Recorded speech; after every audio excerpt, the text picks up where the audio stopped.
स्वागत आप सभी का आपके अपने चैनल यू लर्न क्लासेज में। आज की वीडियो में फिर से आप लोगों के लिए 10 सवाल का जो सीरीज है, जिसमें 10 यानी हम लोग सब्जेक्टिव सवाल यानी हल कर रहे हैं। आज हम लोग का ये सीरीज का जो है 8वां यानी वीडियो होगा। क्या होगा? 8वां वीडियो होगा। स्विच ऑफ कर दो, ठीक है। ये हम लोग क्या है 8वां यानी कहने का मतलब जो है वीडियो होगा। इससे पहले आपको 7 वीडियो हम आपको दे चुके हैं, यानी 7 वीडियो में 10-10 सवाल करके हम लोग हल करते हैं। तो 10-10 सवाल करके अगर देखा जाए तो 70 सवालों को हल कर चुके हैं। और ये जो है 2 मार्क्स वाले क्वेश्चन, जो कि आप जानते हैं कि आपके बोर्ड में जो है यानी 30 क्वेश्चन होते हैं, इसमें से 15 सवाल का जवाब देना होता है। तो उनमें से हम 10 सवालों को हल कर रहे हैं। देखिए आप यहाँ पे लिखा भी है कि 10 प्रश्नों में से 15 प्रश्नों में से 10 प्रश्नों है ना, प्रश्न कर लो पक्का, यानी 10 सवाल हम लोग कर रहे हैं। और ये जितने भी सवाल आपको दे रहे हैं ये आपके जो है कोई एग्जाम पैटर्न पर यानी बेस्ड है, क्योंकि एग्जाम का ही सवाल ऐसा ही आता है और इसी तरीके से आप हल भी करेंगे और आगे जो है सवालों को जो है मजे से बनाएंगे और सीखेंगे भी, ठीक है। क्योंकि यहाँ भी और वहाँ भी दोनों जगह ये काम आने वाला है। चलिए तो हम लोग आगे बढ़ जाएं। पहला सवाल आपके सामने अगर देखें तो सामने सवाल है कि 3 सिक्कों को एक बार उछाला जाता है, कम से कम 2 चित आने की प्रायिकता मालूम कीजिए। आइए, जब हम यहाँ पे हल कर रहे होंगे तो क्या लिखेंगे? 2 सिक्का, क्योंकि 2 सिक्का को उछाला है। एक सिक्का अगर देखेंगे इस पे भी हेड है और दूसरे यानी हेड टेल होगा, और दूसरे सिक्के पे भी क्या होगा? हेड एंड टेल होगा, हेड एंड टेल होगा, ठीक है। अगर इसका कुल परिणाम अगर देखा जाए, कुल परिणाम कितना होगा तो आप देख लेंगे। यहाँ पे कैसे हम कुल परिणाम निकालेंगे? देखिए, पहले सिक्के को उछालेंगे तो हेड आएगा, तो दूसरे पे भी आपका हेड आ सकता है, ठीक है। उसके बाद देखिए, अगर पहले सिक्के को उछाले, इस पहले पे अगर हेड आ जाए तो दूसरे वाले पे टेल भी आ सकता है, ठीक है। आगे देखिए, अगर हम सिक्के को उछालते हैं, ठीक है, अब अगर हम 2 सिक्के को एक बार फिर उछाले तो हो सकता है पहले वाले पे टेल आ जाए और दूसरे वाले पे हेड आ जाए, ठीक है, ये भी हो सकता है। या पहले वाले पे टेल आ जाए तो दूसरे वाले पे भी टेल आ सकता है। ये आपके कुल परिणाम हो गए। कुल परिणाम अगर देखा जाए तो यहाँ पे टोटल आपको कुल परिणाम कितने निकल कर आ गए? 4। कुल परिणाम आपके 4 आ गए, कोई दिक्कत नहीं। अभी हम कैसे निकाले, अगर आप नहीं समझे तो एक बार ऐसे फिर से हम समझा देते हैं आपको कि हम ये कैसे निकाले, ठीक है। ये हम कैसे निकाले, ये देखिए, होता क्या है कि एक बार हेड को हेड के साथ, फिर हेड को टेल के साथ रखें। यानी देखिए, पहला हेड, दूसरे में भी हेड, तो हेड हेड हम लिख दिए। उसके बाद देखिए, पहले में हेड तो दूसरे पे टेल आ सकता है, ये हम बात वहां लिखे। उसके बाद देखिए, पहले पे टेल तो दूसरे में हेड आ सकता है, तो टेल हेड हो जाएगा। और दूसरे में यानी पहले पे टेल है तो दूसरे में भी टेल आ सकता है, जो कि हम इस तरह से आपको यहाँ पे बता चुके हैं, राइट। ये आप समझ चुके होंगे। आइए, अब डिजायरेबल चीज क्या है, आपसे मांगा क्या जा रहा है? तो कह रहा है कि कम से कम 2 चित, हेड यानी हेड का मतलब चित होता है, हेड का मतलब क्या होता है? चित होता है। तो कम से कम क्या कर रहा है? कम से कम 2 चित, यानी कम से कम 2 चित आ जाए, उससे जितना आगे आ जाएगा है ना, कोई फर्क नहीं, लेकिन कम से कम 2 चित होना चाहिए। कम से कम कितना? 2 चित। तो 2 चित इस पे आ रहा है, कम से कम 2 चित इसी पे और किसी पे नहीं है। तो यहाँ देखिए, चित आने की संख्या अगर हम यहाँ पे देखें, चित आने की संख्या, चित आने की संख्या, तो चित आने की जो संख्या होगी या घटना, चित आने की जो घटना होगा, घटना की संख्या, घटना की संख्या, चित आने की घटना की संख्या। अगर चित आने की घटना की संख्या हम यहाँ पे देखें तो मात्र 1 है, केवल और केवल 1 है, जिसमें दोनों पे कम से कम 2। देखिए, जब कहे कम से कम 2 तो आपको 2 तो चाहिए ही चाहिए, और 2 से ज्यादा भी आ जाता तो कोई दिक्कत नहीं।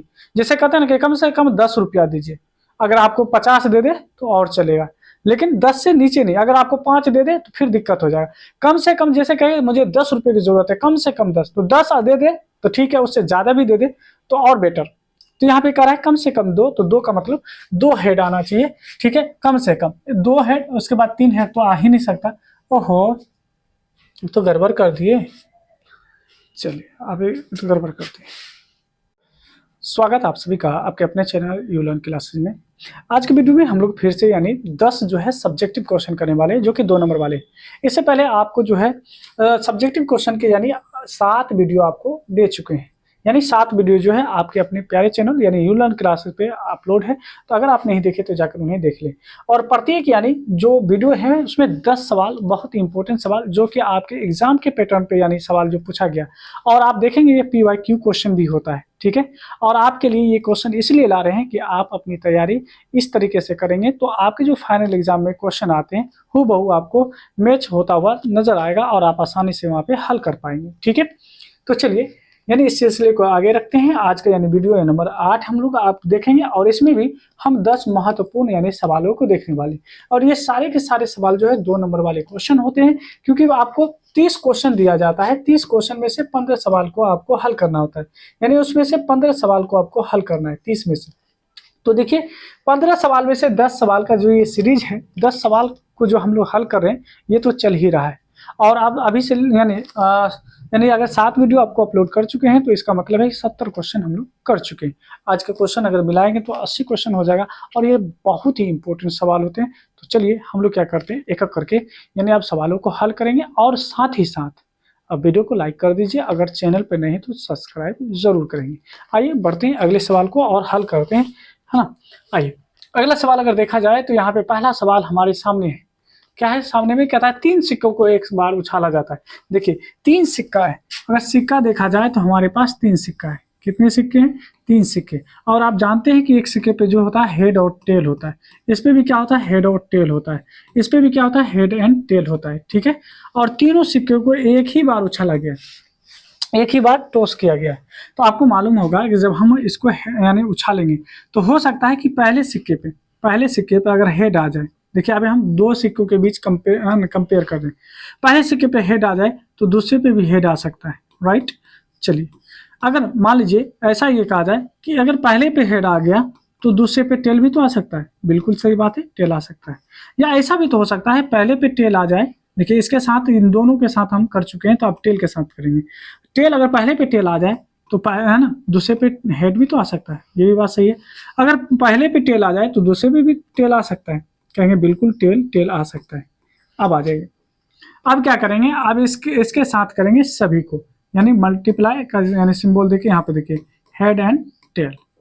अब आइए अब अगर इसको आगे बढ़ाएं, अब इसको बढ़ाएं, ये बात हम ऊपर में लिखेंगे क्योंकि ये हम लोग का क्या होगा, है ना, 3 सिक्के को उछाला जा रहा है, यानी 3 सिक्का यानी हेड और टेल और हेड और टेल और हेड और टेल, ठीक है, हेड टेल, ये 3 बार उछाला जा रहा है तो 3 बार हम इसको दिखाएं। अब देखिए पहले वाले पे अगर देखा जाए, यहाँ पे ध्यान दीजिए, ये इस वाले पे अगर हेड आएगा, इस पे हेड आएगा तो इस पे क्या आ सकता है, इस पे भी तो हेड आ सकता है, क्योंकि ये 2 सिक्के को उछालें तो ये जो होगा इसके साथ आएगा तो हेड आ जाएगा, क्या आ जाएगा, हेड एंड हेड आएगा, तीनों पे हेड हो गया। अच्छा ये इसमें हेड है तो टेल भी तो आ सकता है, इस बार तीसरे वाले पे कहेंगे बिल्कुल, तो हेड टेल हो जाएगा, हेड टेल हो सकता है।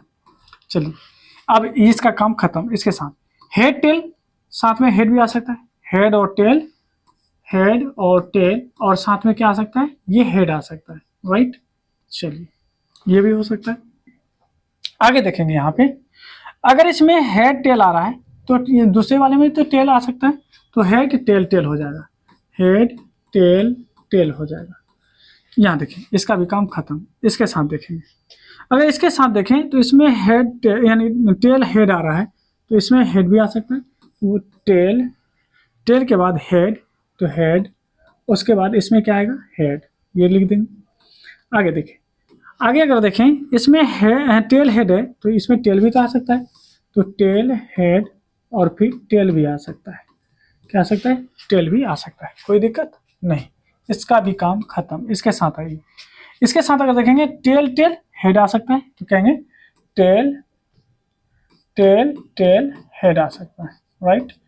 आगे देखिए टेल भी तो आ सकता है, कहेंगे हाँ टेल भी आ सकता है। अब देखिए ये टोटल हमारा जो है कुल परिणाम आ गया। अगर हम कुल परिणाम की बात करें कि कुल परिणाम कितना है, कुल परिणाम कितना आया, तो कुल परिणाम आ गया, अगर आप टोटल को काउंट करेंगे, एक यहाँ पे अगर हम देखें कितना है कुल परिणाम, तो 1 2 3 4 5 6 7 8, कितना आ गया, 8 आ गया, टोटल कितना हो गया 8, क्योंकि पहले सिक्के पे भी 2 पहलू, दूसरे सिक्के पे भी 2 पहलू और तीसरे सिक्के पे भी 2 पहलू, तो टोटल कितना हुआ 2 दूना 4, 4 दूना 8, आपके 8 आ चुके हैं। अब देखिए आपसे कहा जा रहा है कि 3 सिक्के को एक बार उछाला जाता है तो कम से कम 2 चित आने की प्रायिकता, तो कम से कम अगर हम यहाँ पे देखें कम से कम 2 चित आने की घटना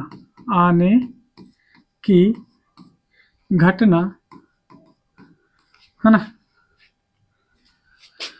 घटना की संख्या, अगर इसकी संख्या देखें तो कितना है संख्या। अब देखिए ध्यान दीजिएगा यहाँ पे सबसे इंपॉर्टेंट बात है, क्या कहा कम से कम 2। जैसे मान लीजिए आप किसी से अगर आप कुछ मांगते हैं, जैसे पैसा ही मांगते हैं, कहते हैं कि हमको कम से कम 10 रुपया चाहिए, कम से कम 10 रुपया, यानी कम से कम 10 रुपया दे दिया तो आप संतुष्ट है, ठीक है। अगर उससे ज़्यादा भी दे दिए 15, 20, 1000, 100 अगर दे दिए तो वो भी चलेगा, लेकिन 10 से कम नहीं जाना चाहिए, यानी कम से कम 10 बोले तो यानी 10 तो होना ही चाहिए, या 10 से ऊपर आप जितना दे दीजिए। अगर आप 5 दे देंगे तो फिर आपका वो है ना कथन को यानी संतुष्ट नहीं कर रहा, क्योंकि कम से कम 10 चाहिए, तो कम से कम 10 और 10 से ऊपर आ जाए तो बहुत अच्छी बात। तो यहाँ पे कह रहा है कम से कम है ना 2 चित का मतलब हेड आने की प्रायिकता, कम से कम 2 हेड आना चाहिए। तो कम से कम इसमें तो ज्यादा है, ये भी चलेगा, 1 हो गया है ना, इसको हम ऊपर में टिक लगाते हैं, ये चलेगा। इसमें भी 2 हेड है, ये भी चलेगा, इसमें भी 2 हेड है, ये भी चलेगा, इसमें 2 हेड नहीं है, इसमें 2 हेड है, ये चलेगा, इसमें भी 2 हेड नहीं है, इसमें भी 2 हेड नहीं है, इसमें भी 2 हेड नहीं है। तो टोटल हेड आने की संख्या 1, 2, 3, 4, तो ये कितनी संख्या है 4 है, तो आप यहाँ पे 4 लिख लेंगे, कोई दिक्कत कहेंगे नहीं। आइए आप प्रायिकता निकाल लेते हैं। तो प्रायिकता का मतलब होता है यानी यहाँ पे पी लगा के कम से कम 2 है ना चित आने की प्रायिकता, आने की प्रायिकता। तो कम से कम 2 चित आने की जो प्रायिकता हो जाएगा, यहाँ पे हम क्या कहेंगे, यहाँ पे कहेंगे टोटल परिणाम नीचे में और डिजायर परिणाम ऊपर में, तो आप कहेंगे 1/2। ये हम लोग का क्या हो जाएगा फाइनल आंसर हो जाएगा, ये क्या हो जाएगा हम लोगों का फाइनल आंसर हो जाएगा। चलिए अब आगे बढ़ते हैं सवाल नंबर 2 पे। द्विघात है ना बहुपद के शून्य ज्ञात करें। आइए द्विघात बहुपद के शून्य को आसानी से ज्ञात कर लेते हैं, ठीक है। अगर हम यहाँ पे देखें तो मेरे पास जो दिया गया है क्या है, x² - 2x - 8, ठीक है। अब इसका अगर हम गुणनखंड निकालें तो कह सकते हैं x² माइनस में यानी प्लस में ले लीजिए 2x और माइनस में 4x, देखिए 4 दूना 8 और 4 में से 2 अगर जोड़ेंगे -4 में तो -2 ही आएगा और ये हो जाएगा 8। अब देखिए ये कैसे कर लिए, तो देखिए आप क्या करेंगे, ये जो x² माइनस में 2x माइनस में 8 है, ये x² और ये लास्ट में जो -8 है इसको आप लिख लेंगे जैसा है वैसा ही। इसके सामने 1 है, इसके सामने 8 है, तो 1 को 8 से गुना करेंगे तो 8 ही मिलेगा। अब 1 को यानी है ना, यानी ये जो 8 है, 8 को कौन कौन से नंबर को से मल्टीप्लाई करने पे 8 मिलता है, तो 1 को 8 से मल्टीप्लाई करेंगे तो 8 मिलेगा, यानी 2 को 4 से मल्टीप्लाई करने पे आपको 8 मिल सकता है, इसके अलावा कोई ऐसा नंबर नहीं। आप कहेंगे 4 को 2 से, तो 4 को 2 से ये पहले आ चुका है। अब इन दोनों को जोड़िए, 7 है जो कि बीच में आपका 2 दिया है वो उसको फुलफिल नहीं कर रहा है, या 8 में से 1 घटा ले तो फिर भी आपको है ना, ये सॉरी 1 में अगर हम 8 जोड़ेंगे तो 9 हो जाएगा जो कि बीच में 9 नहीं है, 8 में से 1 घटा लेंगे तो 7 होगा जो कि बीच में नहीं है, तो इसका मतलब ये तो आपका काम का नहीं है। 4 में 2 जोड़ेंगे 6 होगा जो कि 2 दिया वो नहीं होगा, लेकिन 4 में से अगर 2 घटा लेते हैं तो 2 मिल जाएगा, इसीलिए हम ऐसा किए। अब देखिए 2 और 4 आया, अगर माइनस में है तो बड़े वाले में माइनस, छोटे वाले में प्लस और दोनों में x लगा दीजिए, ये काम करके बीच में रख दीजिए जो कि हम यहाँ पे रखे हुए और आप आसानी से निकाल सकते हैं। आइए अब इसको आगे हम बढ़ाएं तो आप कहेंगे कि इन दोनों में कॉमन है, क्या है x कॉमन है, x अगर निकाल लेंगे तो x प्लस में 2, इसमें क्या कॉमन है तो -4 कॉमन है, अगर निकालेंगे तो x और 4 दूना 8 हो जाएगा। अब देखिए अंदर में देखेंगे तो x + 2 तो दोनों जगह पे x + 2 है तो एक ही बार लिखेंगे, और x - 4 तो यहाँ पे लिखेंगे x - 4, ठीक है, ये हो गया। अब कहता है शून्यक ज्ञात करने के लिए, तो हम लोग जानते हैं कि शून्यक ज्ञात करने के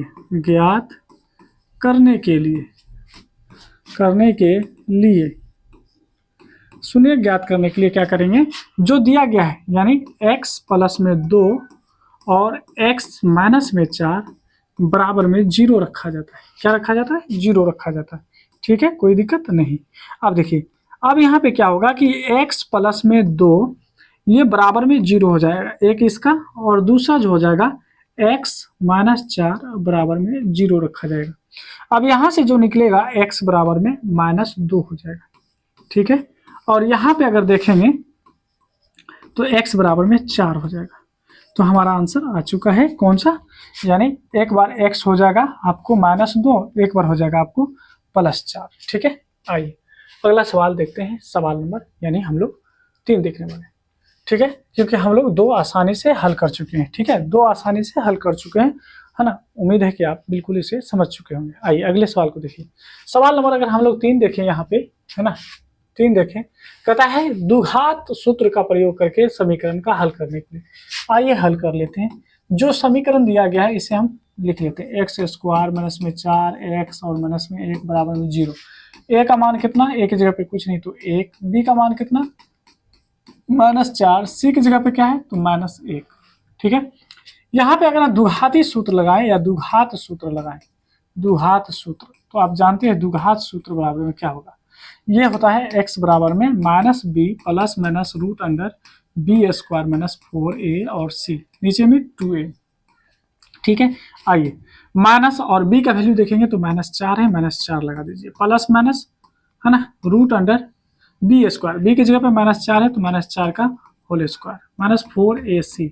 a की जगह पे अगर देखेंगे तो क्या दिया हुआ है, a की जगह पे आपको 1 दिया हुआ है, c की जगह पे क्या दिया है तो -1 दिया हुआ है, वो आप रखेंगे।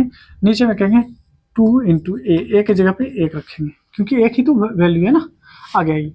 अब यहाँ पे अगर देखें तो माइनस गुना माइनस +4 हो जाएगा, तो प्लस लिखें या ना लिखें उससे कोई फर्क नहीं पड़ने वाला, प्लस माइनस रूट अंडर 2 गुना 4 गुना 4 आपको हो जाएगा 16, और यहाँ प्लस यानी हो जाएगा आपको 4। ठीक है, नीचे में देखेंगे तो 2 आएगा। ठीक है, अब ध्यान देंगे तो ये हो जाएगा 4 प्लस माइनस, और ये हो जाएगा 20, कितना हो जाएगा 20। अच्छा ये बताइए, ये 20 है, नीचे में क्या है आपका 2 है। आगे अगर देखें तो इस 20 को क्या लिख सकते हैं, 2 दूना 4, 4 पंचे 20, आप कहें हाँ बिल्कुल लिख सकते हैं रूट 20 को। तो यहाँ पे 2 जोड़ा लग गया तो 2 बाहर, रूट अंदर में 5 रहेगा। तो अब यहाँ पे देखेंगे कि हमारे सामने क्या आ गया, तो 4 प्लस माइनस रूट अंडर, यानी यहाँ पे 2 रूट अंडर 5 हो जाएगा। क्यों, क्योंकि 20 में जो आप देख रहे हैं ये है ना, 20 में 2 दूना 4, 4 पंचे 20, 20 में 2 का पेयर हो रहा है तो 2 बाहर आ जाएगा। ठीक है, और नीचे में 2 है तो 2 लगा दीजिए। अब देखिए 4 एक बार प्लस में क्या हो जाएगा 2 रूट 5, नीचे में 2, दूसरा क्या हो जाएगा, दूसरा ये हो जाएगा 4 है ना, एक बार प्लस में लिखे तो आप इस बार माइनस में लिखेंगे 2 रूट 5, और नीचे में देखेंगे तो 2 हो जाएगा। अब 2 को अलग अलग से अगर भाग दें, 2 दूना 4 प्लस 2 इकाई 2 रूट 5, एक ये हो गया। दूसरा जो हो जाएगा ये हो जाएगा 2 दूना 4 माइनस रूट 5, आप अलग अलग भाग दे दीजिए सभी में, तो एक ये निकल गया और दूसरा ये निकल गया, और ये हम लोग का क्या हो जाएगा, फाइनल आंसर हो जाएगा। ये क्या है, हल हो जाएगा, x का ये दोनों हल हो गया। ठीक है, आइए आगे देखते हैं अगला सवाल। कहता है एक समांतर श्रेणी का चौथा पद 11 है, इनके 5वें तथा 7वें पदों का योग 34 है। आइए हल कर लेते हैं। कहता है d निकाल लीजिए। तो देखिए चौथा पद यानी a4 बराबर में 11 दिया है, तो a4 को क्या लिखते हैं, a प्लस 3d लिखते हैं, जो कि आपको 11 दे रखा है, इसको आप 1 भी मान सकते हैं। तथा दूसरा अगर देखें तो दूसरा क्या दे रखा है, दूसरा कहता है कि 7वें पद और 5वें पद, क्या कहता है 5वें पद और 7वें पद का जोड़ जो है, योग जो है 34 है, कोई दिक्कत नहीं। इसको लिखते हैं a प्लस 4d, क्योंकि 5 है तो 4d, इसको लिखेंगे a प्लस 6d बराबर में 34। अब यहाँ ध्यान देंगे एक ए तो कहेंगे 2a, और यहाँ पे 6, यहाँ पे 6, यहाँ पे 4 तो कहेंगे 10d बराबर में 34। अगर यहाँ पे हम कॉमन ले लें ना, 2 कॉमन ले लें तो क्या कहेंगे a प्लस में 5d बराबर में 34। अच्छा 2 से अगर डिवाइड कर दें तो कहेंगे 17 दूना 34, तो कहेंगे a प्लस 5d बराबर में 17, समीकरण 2।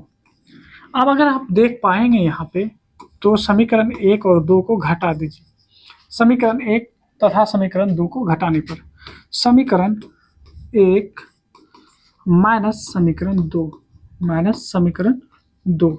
समीकरण 1 क्या है, अगर देखें तो समीकरण 1 है a प्लस 3d बराबर में 11, ये कितना निकला, a प्लस 5d बराबर में 17। घटा लें, ये माइनस, ये माइनस, ये भी माइनस, ये कट जाएगा। ये जगह 3 में से 5 घटेगा तो माइनस 2d, और 1 में से 17 घटेगा तो माइनस 16। ठीक है, अब देखिए 2 को अगर उस साइड भेजें, यहाँ पे d बराबर में क्या आ जाएगा, माइनस 16 अपॉन में माइनस 2, यानी d बराबर क्या आ जाएगा, 8 आ जाएगा, क्योंकि माइनस माइनस तो प्लस हो जाएगा। हम लिख सकते हैं कि अतः, है ना, d बराबर में 8। यही तो पूछा था मुझसे, यही पूछा था ना, हाँ बिल्कुल यही पूछा था। आइए हम लोग आंसर कर चुके हैं, बढ़ते हैं अगले सवाल में। सवाल नंबर, यानी यहाँ पे देखें, आइए सवाल नंबर 5 बनाते हैं। 5 अगर देखें यहाँ पे, तो 5 देखेंगे क्या है, 5 को हल कर लेंगे। यहाँ पे कह रहा है कि एक त्रिभुज ABC में AD जो है BC पर लंब है, तो सिद्ध करें कि AB square plus CD square बराबर में AC का स्क्वायर। कोई दिक्कत की बात नहीं। दिया क्या है ये देखिए, हमारे पास जो दिया गया है एक त्रिभुज है, क्या है, त्रिभुज ABC है। और ABC में भी आप अगर देखेंगे तो ABC में यहाँ पे कह रहा है कि AD जो है, AD परपेंडिकुलर है किस पर, BC पर है। आइए एक फिगर बना लेते हैं। ये हमारा ABC एक ट्रायंगल है, क्या है, A है, B है और ये हमारा C है। क्या है, AB और ये हमारा C है। ठीक है, ABC क्या है, हमारा एक ट्रायंगल है, राइट। आइए यहाँ पे अगर देखें तो यहाँ से A से जो है परपेंडिकुलर है किस पर, ये कह रहा है कि A से D जो है परपेंडिकुलर है किस पर, B एंड, है ना, BC पर, क्या है, BC पर। आइए यहाँ हमें 2 प्रकार के यानी त्रिभुज मिल रहे हैं। अब अगर हम देखें यहाँ पे, तो हम कह सकते हैं यहाँ पे कि अब त्रिभुज, अगर हम त्रिभुज AD अब B की बात करें, इस ट्रायंगल की बात करें, तो क्या कहेंगे, ADB में अगर इसमें देखें तो एंगल D हमारा 90 डिग्री है, क्या है, 90 डिग्री। अगर ये हमारा 90 डिग्री है तो हम पाइथागोरस के साथ जा सकते हैं। बाय पाइथागोरस अगर करें, बाय पाइथागोरस, तो क्या होगा, बाय पाइथागोरस, अगर बाय पाइथागोरस चलें तो यहाँ पर आप देखेंगे कि लंब के 90 डिग्री के सामने वाला जो होता है ये आपका H हो जाता है, हाइपोटेन्यूज हो जाता है, और ये हमारा परपेंडिकुलर, ये हमारा बेस हो जाएगा। आप ऐसे मान सकते हैं इसको। ठीक है, आइए आगे बढ़ जाते हैं। अगर आगे की हम बात करें यहाँ पे, तो आगे क्या हो सकता है, यहाँ पे देखेंगे, सुने यहाँ पे, तो यहाँ पे हम कह सकते हैं कि हमारा जो AB है ये हमारा कर्ण हो जाएगा, इसका स्क्वायर जो होगा, यानी AD के स्क्वायर प्लस BD के स्क्वायर के बराबर हो जाएगा। होगा कि नहीं होगा, कहेंगे हाँ बिल्कुल होगा। इसको इक्वेशन 1 कर लीजिए। अब फिर क्या करेंगे, ट्रायंगल, यानी ट्रायंगल आप चलेंगे किसमें, AD और C की बात करेंगे, ADC की बात करेंगे। तो जैसे ADC की बात करेंगे, ADC में, तो यहाँ D फिर भी आपका 90 डिग्री है। जब 90 डिग्री होगा तो यहाँ पे हम लोग पाइथागोरस लगाएंगे, और पाइथागोरस लगाएंगे और 90 के सामने वाला, 90 के सामने वाला, अगर हम 90 के सामने वाला अगर देखें यहाँ पे साइड, ये 90 के सामने वाला जो होता है ये आपका H होता है, H होता है, हाइपोटेन्यूज होता है। तो हम कह सकते हैं AC का स्क्वायर बराबर में AD का स्क्वायर और प्लस में, है ना, DC का स्क्वायर। कह सकते हैं, कहेंगे हाँ बिल्कुल कर सकते हैं। अब थोड़ा सा ध्यान देंगे, तो AD इसमें भी है इक्वेशन 1 में, और AD जो है इक्वेशन 2 में भी। अगर ऐसा करें कि दोनों इक्वेशन को, यानी इक्वेशन 1 में से इक्वेशन 2 को अगर घटा ले, तब देखिए मजा आ जाएगा। क्या आ जाएगा, कहेंगे इक्वेशन यानी समीकरण 1 घटाओ समीकरण 2, समीकरण 2। समीकरण 1 क्या है, तो समीकरण 1 मेरे सामने है AB स्क्वायर बराबर में AD square plus BD square, यानी कहेंगे AB स्क्वायर बराबर में AD का स्क्वायर और प्लस में BD का स्क्वायर। ठीक है, ये बात हम लिख सकते हैं, राइट। आगे देखिए दूसरा क्या है, सॉरी, आगे देखेंगे।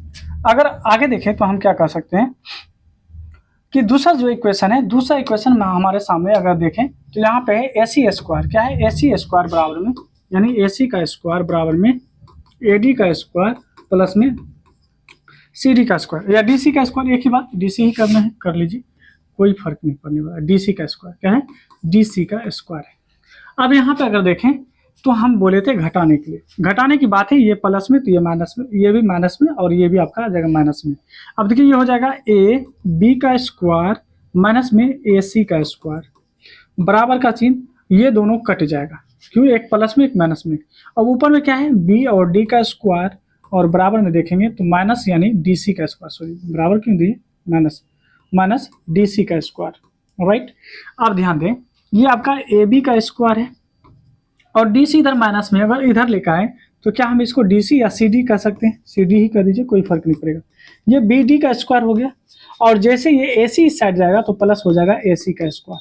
क्या ये मुझे कहा था प्रूव करने के लिए, क्या ये कहा था, जी बिल्कुल ये कहा था। आप देख सकते हैं ए सी का स्क्वायर बराबर में क्या कहा, ए सी का स्क्वायर यानी ए बी का स्क्वायर बराबर है ना, प्लस में है ना, प्लस हो जाएगा, प्लस में क्यों इधर से इधर आएगा तो प्लस हो जाएगा।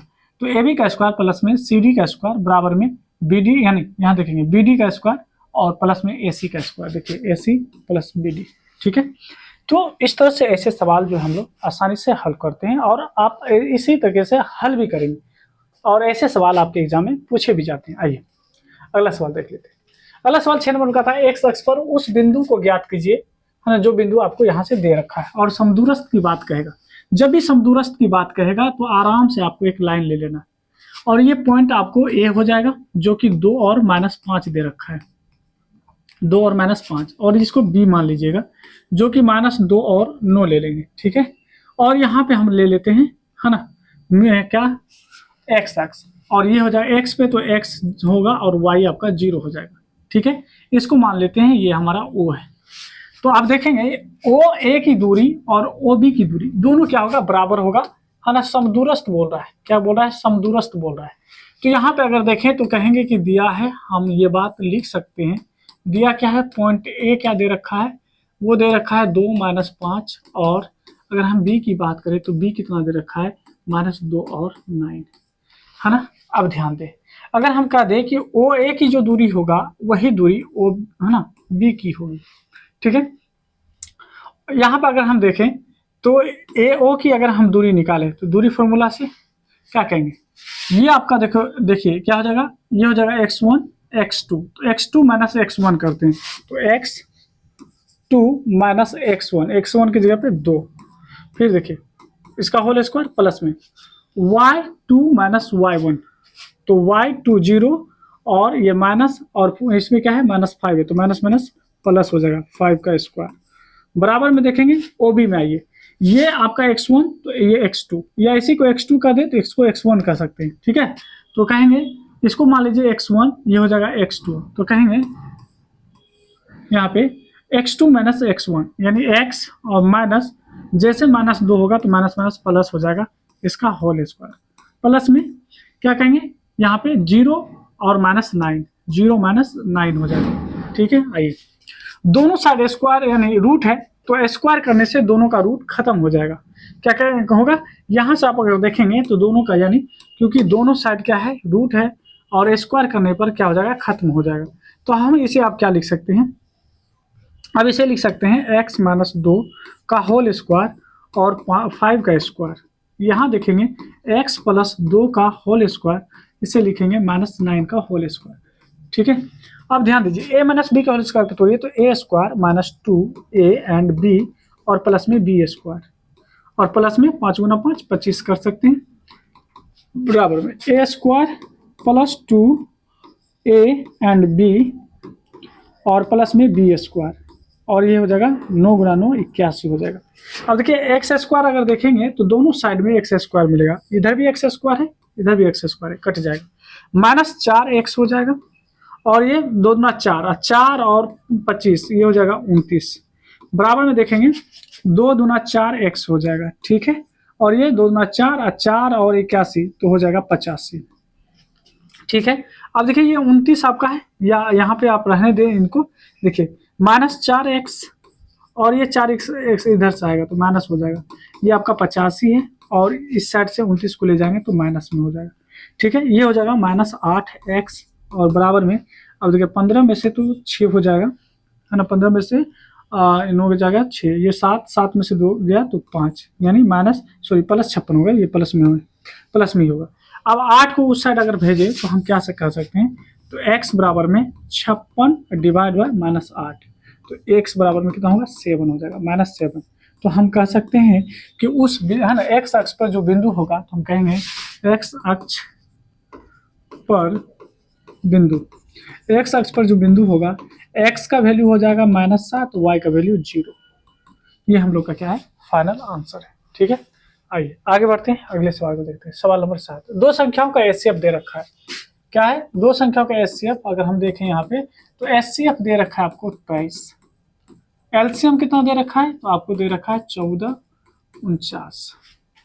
एक संख्या यानी ए कितना दे रखा है, 161। तो बी का रहा है क्या होगा। चलिए हम जानते हैं, क्या जानते हैं कि ए गुना बी बराबर में एलसीएम गुना एचसीएफ होता है। क्या होता है, एलसीएम गुना में एचसीएफ होता है। ठीक है, अब ध्यान देंगे, ए का वैल्यू आप यहाँ पे कितना लेंगे, ए का वैल्यू 161 ले लीजिए, बी का वैल्यू बी ही रखेंगे। एलसीएम का वैल्यू जो है 14, 49 है, और यहाँ पे एचसीएफ का वैल्यू 23 है।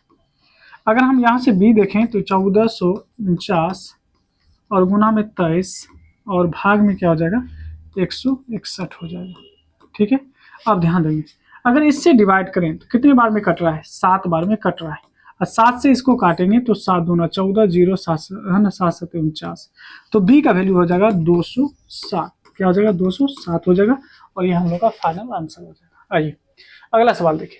अगला सवाल बहुत ही आसान है, देखेंगे यहाँ पे, इसको भी हल करेंगे। कहा है यदि अल्फा बीटा किसी द्विघात बहुपद ax² प्लस bx और प्लस में c के शून्यक जो है अल्फा है ना, शून्यक जो है ना, शून्यक हो तो करा alpha square plus beta square का मान ज्ञात करें। वालेकुम अस्सलाम।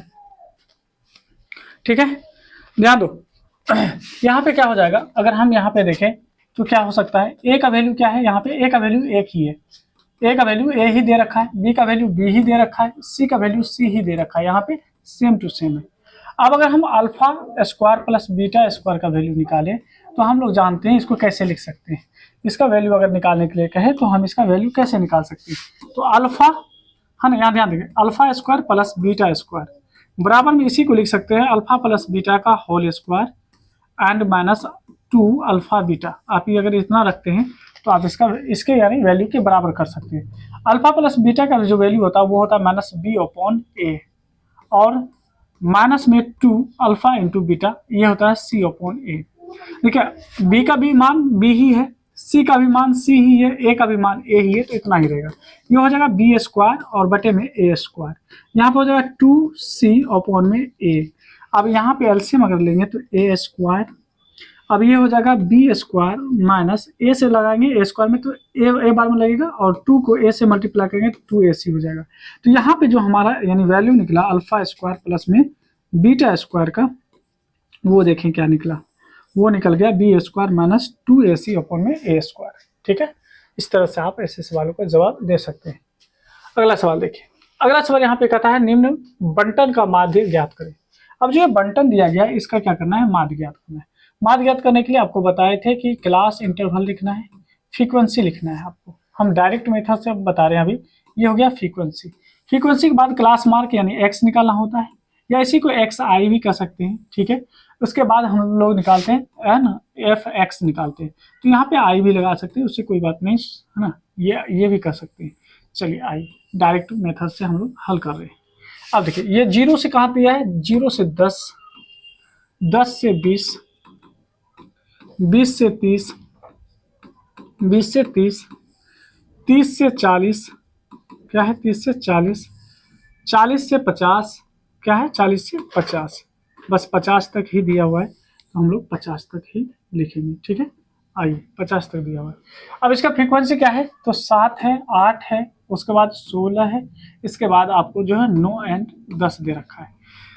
क्लास मार्क कैसे निकालते हैं, दोनों को जोड़कर आप आधा कर दीजिए। 0 को 10 में जोड़ेंगे 10, 10 का आधा करेंगे तो 5, 20 में 10 जोड़ेंगे 30, 30 का आधा 15, ये इस दोनों के बीच 10 का गैप है तो ये हो जाएगा 25, ये हो जाएगा 35, ये हो जाएगा 45। आप करके भी देखेंगे आपको इतना ही मिलेगा, दोनों को जोड़कर ऐड कर दीजिए।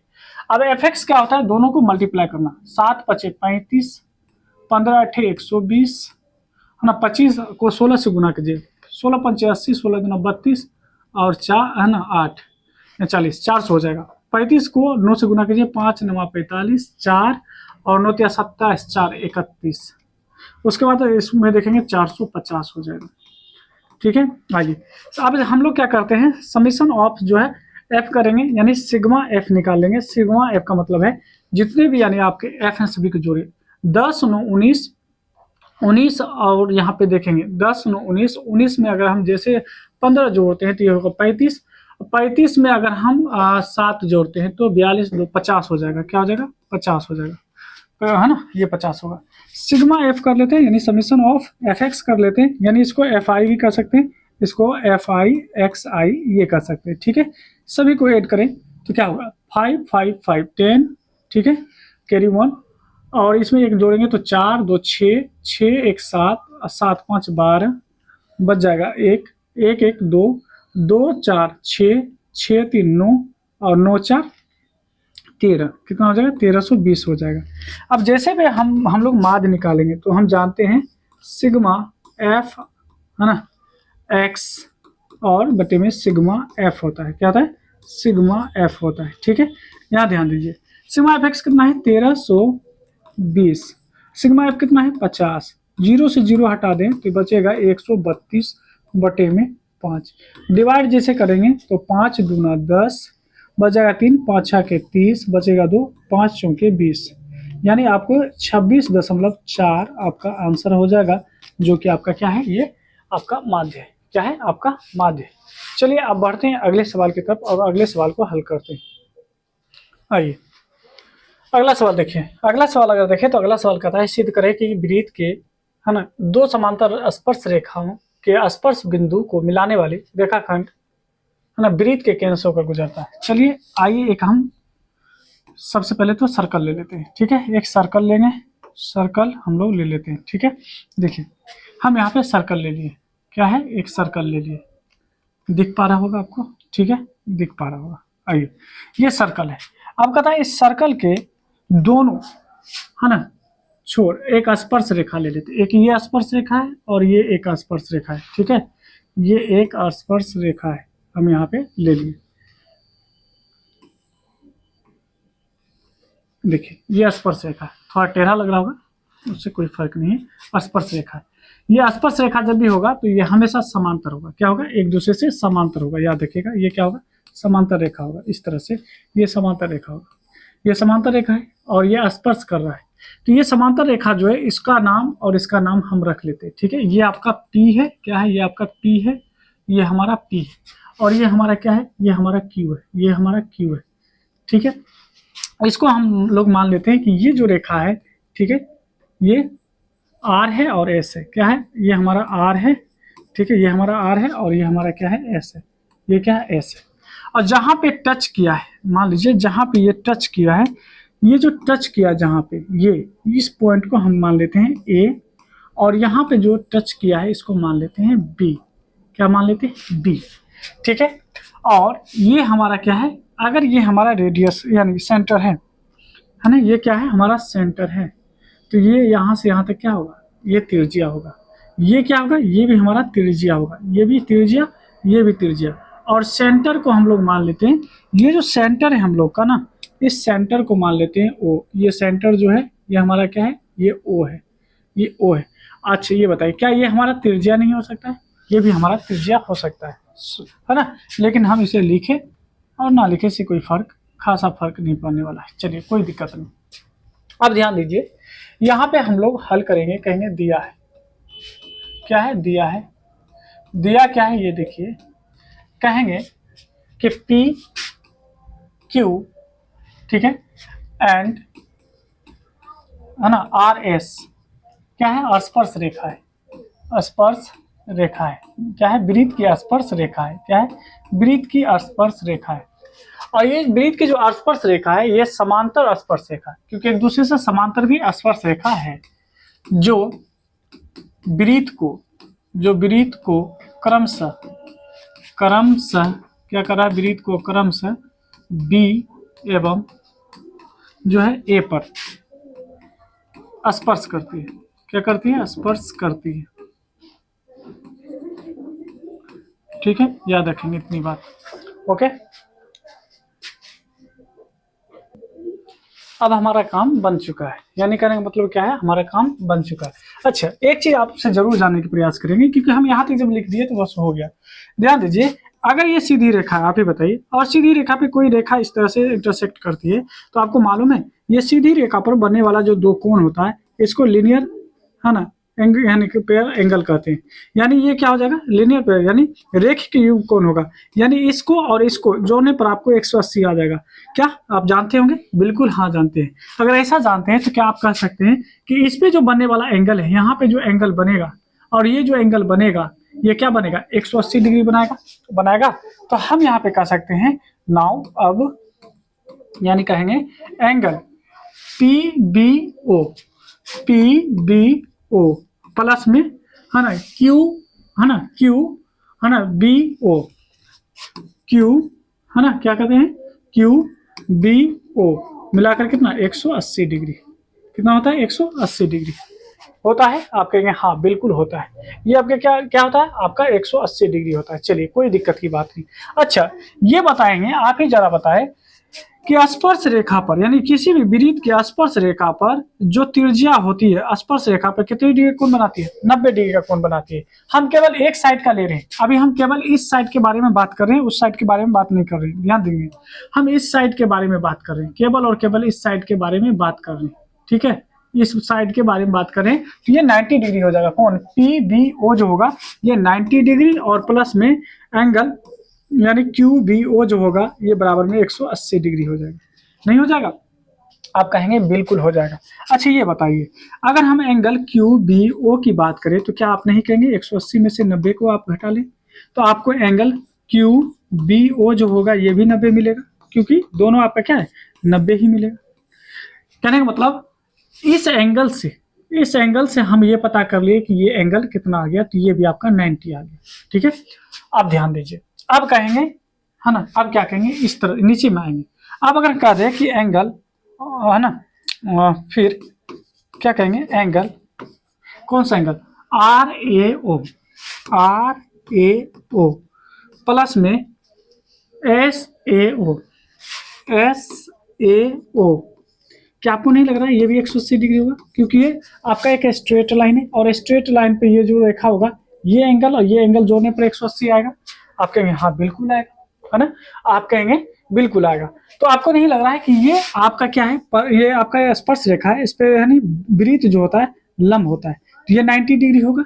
तो हम कह सकते हैं कि एंगल RAO प्लस में 90 डिग्री बराबर में 180 डिग्री। कहेंगे हाँ बिल्कुल होगा। तो हम यहाँ से कह सकते हैं एंगल RAO बराबर में 180 डिग्री माइनस 90 डिग्री। ठीक है, आप कहेंगे हाँ लिख सकते हैं। जब इतना लिख सकते हैं तो हम ये भी बात कह सकते हैं कि बताइए RAO एंगल RAO कितना हो गया, ये हो जाएगा 180 में से 90 घटेगा तो 90 बचेगा। अच्छा अब आप बताएं, जरा मुझे बताएं कि ये एंगल जो अभी हम निकाले हैं कौन सा एंगल, QBO ये वाला एंगल 90 डिग्री, और अभी जो निकाले हैं एंगल RAO नहीं लग रहा है ये आपका क्या है, ये आपका 90 डिग्री है, नहीं है? अब ये दोनों अगर 90 डिग्री है तो आपको मालूम होगा अगर कोई रेखा है और उसका अल्टरनेटिव एंगल अगर बराबर हो तो दी गई जो रेखा होता है ये क्या होता है, समांतर होता है। और ये समांतर है तो ये किस होकर गुजर रही है, ये गुजर रही है आपको किस होकर, नहीं तो इतना भी छोड़िए, ये तो आपको दिया ही गया है ना। अच्छा ये बताइए, ये अगर आपका देख पा रहे होंगे ये आपका 90 डिग्री बना रहा है और ये भी आपका 90 डिग्री बना रहा है, नहीं बना रहा है। इसका मतलब है कि ये एक सीधी रेखा है और सीधी रेखा किस होकर गुजरी है ना, तो ये केंद्र से होकर गुजरी है। हम कह सकते हैं अतः यानी AB वृत्त के केंद्र से होकर गुजरती है, वृत्त के केंद्र से होकर गुजरती है। ठीक है, क्या होती है, केंद्र से होकर गुजरती है। और इस तरह से हम क्या किए, इसको हल कर चुके हैं। तो उम्मीद करते हैं कि 10 सवाल जो आपको बताएं ये 10 सवाल आपके लिए बहुत ही बेनिफिशियल रहेगा। आप इसे जरूर बनाएं, आप जरूर इस पर प्रैक्टिस करें। अब मिलेंगे नेक्स्ट वीडियो में, तब तक आप अपनी तैयारी को जारी रखेंगे।